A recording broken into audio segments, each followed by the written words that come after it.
السلام علیکم every one, کیسے ہیں آپ سب لوگ؟ امید کرتی ہوں کہ بالکل ٹھیک ہوں گے۔ تو آج پھر سے لے کر آ چکی ہوں میں آپ سب کے بہت ہی پیارے سے ناول کو لے کر، جسے ہم آج پڑھیں گے۔ تو ہم جلدی سے ناول کو پڑھنا شروع کرتے ہیں، لیکن یہاں سے آپ نے کرنا ہے ہمارے چینل کو سبسکرائب اور ساتھ ہی پیارا سا لائک اور کمنٹس کر کے بتایا کریں کہ کیسی لگ رہی ہے آپ کو ہماری یہ بہت ہی پیاری سی اسٹوری۔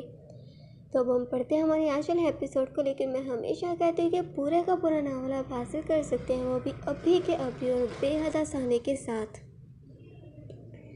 صنم بھی ارحم کو اس سے غور سے اٹھائے دیکھ اس کی گردن میں ہاتھ ڈالتے مسکرا کر اسے دیکھنے لگی۔ ایک مرتبہ تم ہوش میں آؤ تب ان سب حرکتوں کا حساب تم سے لوں گا۔ صنم دانت نکالے ہنسنے لگی، اس وقت اسے سمجھ تو کچھ نہ آ رہی تھی، بس جو دل میں آئے جائے وہی وہ کیے جائیں۔ دروازے کے قریب آتا وہ لوک کے قریب لگے بٹن کو دبائے کھول گیا، جس سے یہ بات تو کنفرم ہو گئی کہ ارحم تب جان بوجھ کر صرف اور صرف صنم کو اپنے قریب رہنے کے لیے ہی ناٹک کر رہا تھا۔ اس ڈور کا جام ہونے والا یہ کیسے اوپن ہو گیا؟ آپ تو جادوگر بھی ہو، جو وہ جیسے ہوتا نہیں تھا کھل جا سم سم، بالکل ویسے والا۔ یہ ڈور اوپن ہو گیا۔ صنم کو یہ بات یاد تھی کہ دروازہ پہلے نہیں کھل رہا تھا۔ اپنے منہ کو زپ لگا لو ورنہ تمہیں نیچے پھینک دینا ہے میں نے، کہیں اپنا سچ نہ کھل جائے۔ اس وجہ سے ارحم اس پر غصہ ہونے لگا۔ نیچے پہنچتے ہوئے اسے کمرے میں لے جاتا بیڈ کے قریب پہنچا ہی تھا کہ صنم اس کے چہرے کو پکڑے گال کو زور سے چوما۔ تھینک یو سو مچ، جس کے باعث ارحم نے اسے چھوڑ دیا اور وہ بیڈ پر گر گئی۔ تم کیا پاگل ہو چکی ہو؟ جانتی بھی ہو کیا حرکتیں کر رہی ہو؟ ارحم حیران تھا کہ صنم کیسی حرکتیں کر رہی ہے۔ سوری اگر آپ کو برا لگا ہو، لیکن آپ نے میری جان بچائی، اس لیے وہ آپ کو کس کی۔ آئی ایم سوری اگر آپ کو برا لگا ہو۔ یہ کان پکڑ کر سوری کرتی ہوں۔ الٹے سیدھے ہاتھوں سے اپنے کانوں کو پکڑتی وہ معافی مانگنے لگی۔ صنم چپ کر کے سو جاؤ۔ ارحم جی نہیں، آپ بس معاف کر دیں پلیز، سزا نہ دیجیے گا، میں دوبارہ ایسا کچھ نہیں کروں گی۔ جو باتیں اس کے دماغ میں چھپی ہوئی تھی وہی وہ بولے جائے۔ ارحم کو یہ بات کافی فیل ہوئی کہ صنم کے دل و دماغ پر اس کا ڈر اس قدر بیٹھ چکا ہے جو وہ یوں معافی مانگنے لگی اس سے۔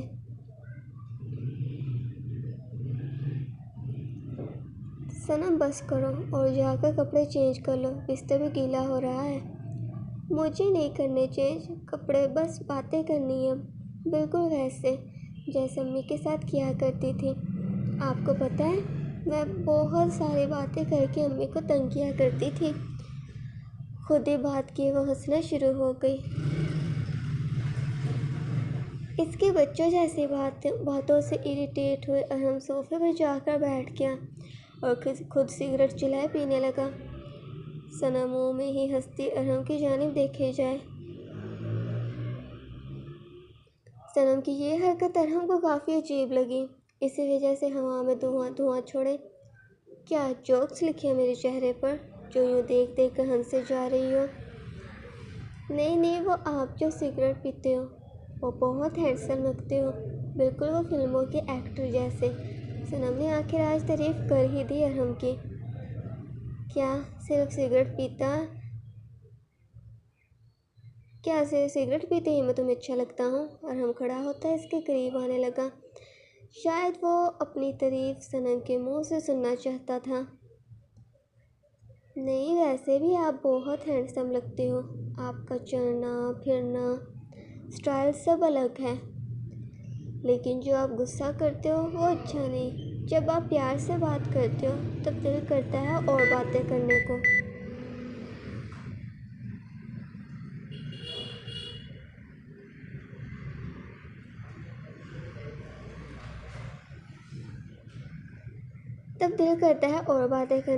لیکن آپ کو ایک سیکرٹ بتاؤں؟ ارحم صنم کو یہ سچ بتاتے دیکھ مزید جاننا چاہتا تھا کہ اس کے اندر کیا چل رہا ہے کے بارے میں، اس وجہ سے پاس بیٹھتا۔ ہاں بتاؤ ارحم جی، وہ آپ نا بالکل وہ کیا کارٹون تھے، ہاں اینگری برڈ، مجھے نا وہ لگتے تھے پہلے، کیونکہ ہمیشہ آپ کی یہ جو ناک ہے یہاں پر غصہ رہتا تھا۔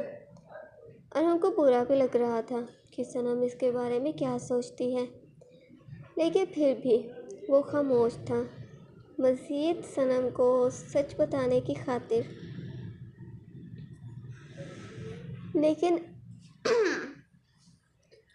لیکن اب سے میں بیمار ہی رہوں گی ہمیشہ، کیونکہ آپ تو میرا خیال رکھتے ہو، مجھ پر غصہ بھی نہیں کرتے۔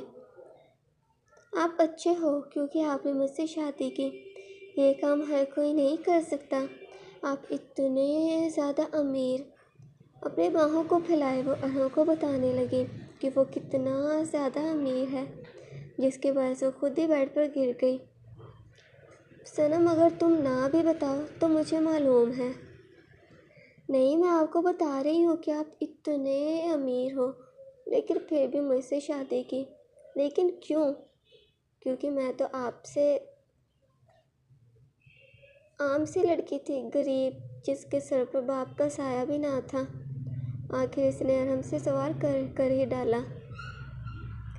پلیز بتائیں نا، پلیز، اسے بازو سے جھنجھوڑے وہ ضد کرنے لگی۔ آئی ڈونٹ نو، بس تم میرے اس پتھر دل میں دھڑکن پیدا کرنے کا باعث بنی۔ جب میرے دل نے تمہیں قبول کر لیا تو پھر آگے تو کچھ بچتا ہی نہیں ہے۔ واقعی میں کیا آپ کے پاس پہلے دل نہیں تھا، جیسے میرا دل دھڑکتا ہے؟ وہ بڑے ہی غور سے اس سے ایک اور سوال پوچھنے لگی۔ ہاں، نہیں تھا۔ اب بس کرو، کتنا بولتی ہو تم۔ ارہم اپنی فیلنگز اس سے بتانا ہرگز نہ چاہتا تھا۔ جو کہ اندر چلتا تھا، وہ اسے اپنے اندر ہی محدود رکھنا پسند کرتا تھا۔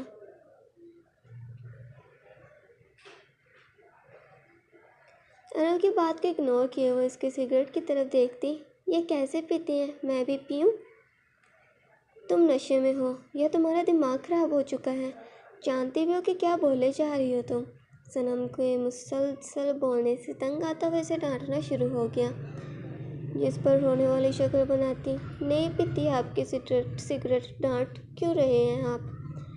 اپنی چھوٹی انگلی کو دکھائے وہ ارہم کو اشارہ کیے اس کی جانب پیٹھ کیے بیٹھ گئی۔ ارہم صنم کو ناراض دیکھ اپنی پیشانی پر ہاتھ رکھے۔ یار، کس پریشانی میں پھنس چکا ہوں۔ میری بیوی کو کیا ہو گیا ہے؟ کتنی میچور ہے وہ، جو یہ اس وقت چھوٹی بچی بنی بیٹھی ہے۔ لیکن حالات کو سمجھے وہ خود کو ریلیکس کرتا۔ ایک لمبی سانس لی، صنم کے کاندھے کو ہلایا، جس کے جواب میں صنم نے برے طریقے سے ارہم کے ہاتھ کو جھڑکا۔ اور مجھے نہیں کرنی آپ سے بات، آپ ڈانٹتے ہو مجھے۔ اچھا، نہیں کرو بات، لیکن کپڑے تو بدلو، یار بیمار پڑ جاؤ گی تم۔ ارہم کے اس کی ناراضگی کو نظر انداز کیے نئی بات کرنے پر وہ واپس اس کی جانب اپنے چہرے کے رخ کو کیے۔ آپ کو واقعی میں میری ناراضگی کی پرواہ نہیں ہے؟ آپ کی بیوی ہوں میں، وہ جو ماس تھا، میں اس سے چھوٹی سی بات پر بھی اگر ناراض ہو جاتی تو 50 دفعہ سوری کرتا تھا۔ انجانے میں آخر صنم نے ماس کی بھی بات کر ہی دی۔ اس شخص کا ذکر کیوں کر رہی ہو تم؟ اور دوسرے کے ساتھ میرا موازنہ کرنا بند کرو۔ میں ارہم رانا ہوں، سب سے الگ۔ ارہم کو شدید غصہ آ گیا تھا صنم کے منہ سے ماس کے نام کو سن کر۔ اسی وجہ سے وہ اپنا وہی غصہ صنم پر اتار گیا۔ نہیں، میں آپ کو کسی کے ساتھ نہیں ملا رہی، میں تو صرف بتا رہی تھی۔ صنم کی بات کو کلیئر کرنے کے باوجود بھی ارہم کا موڈ خراب ہو گیا، کیونکہ وہ اس قسم کا انسان تھا کہ جو اس کی پسند ہے بس وہ اسی کا ہی ذکر کرے، نہ کہ کسی اور شخص کا۔ ارہم جی، میری طرف تو دیکھیں، اس کے ہاتھ کو ہلاتی وہ اسے اپنی جانب دیکھنے کا بولنے لگی۔ سو جاؤ چپ چاپ سے۔ وہ غصہ کیے اٹھنے لگا، لیکن صنم اس کے ہاتھ کو اپنی جانب کھینچا، جس کے باعث ارہم اچانک سے واپس بستر پر آ بیٹھا۔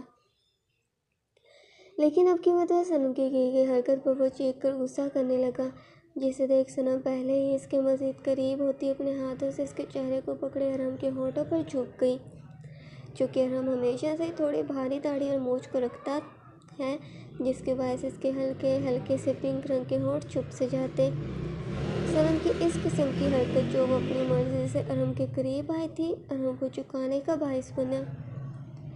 لیکن صنم ارہم کی بڑی داڑھی اور مونچھوں کو اپنے چہرے کے ساتھ لگتے دیکھ ارحم سے دور ہٹتی ہنسنا شروع ہو گئی۔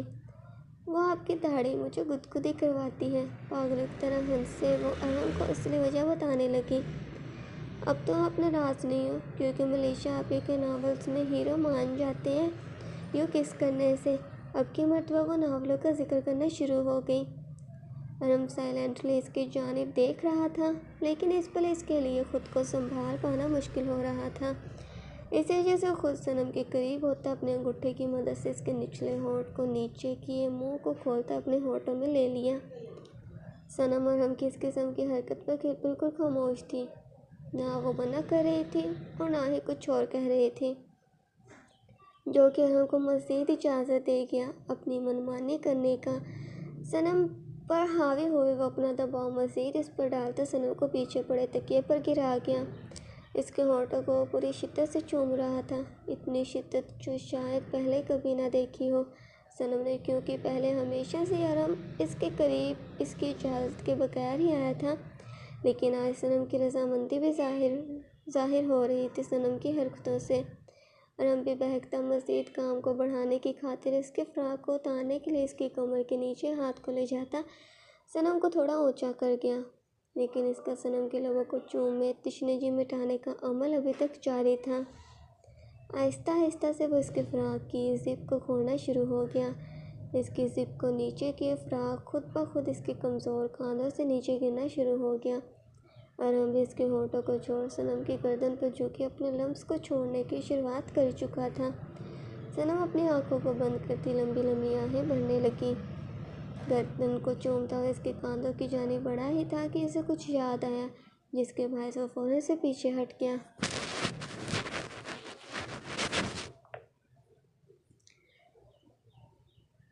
ارحم کو خود سے دور ہوتے دیکھ صنم نے بھی اپنی آنکھوں کو کھول لیا اور اس کے ہاتھ کو پکڑتی کیا ہوا پوچھنے لگی۔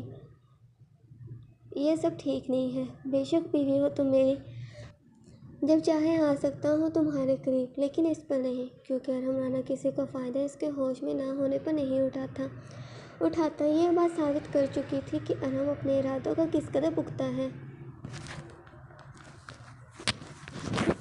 تو آج کے لیے اتنے ہی، چینل کو سبسکرائب کر ویڈیو کو لائک کرنا بھی مت بھولے گا۔ یہ پورے کا پورا ناول آپ حاصل کر سکتے ہیں وہ بھی ابھی کے ابھی۔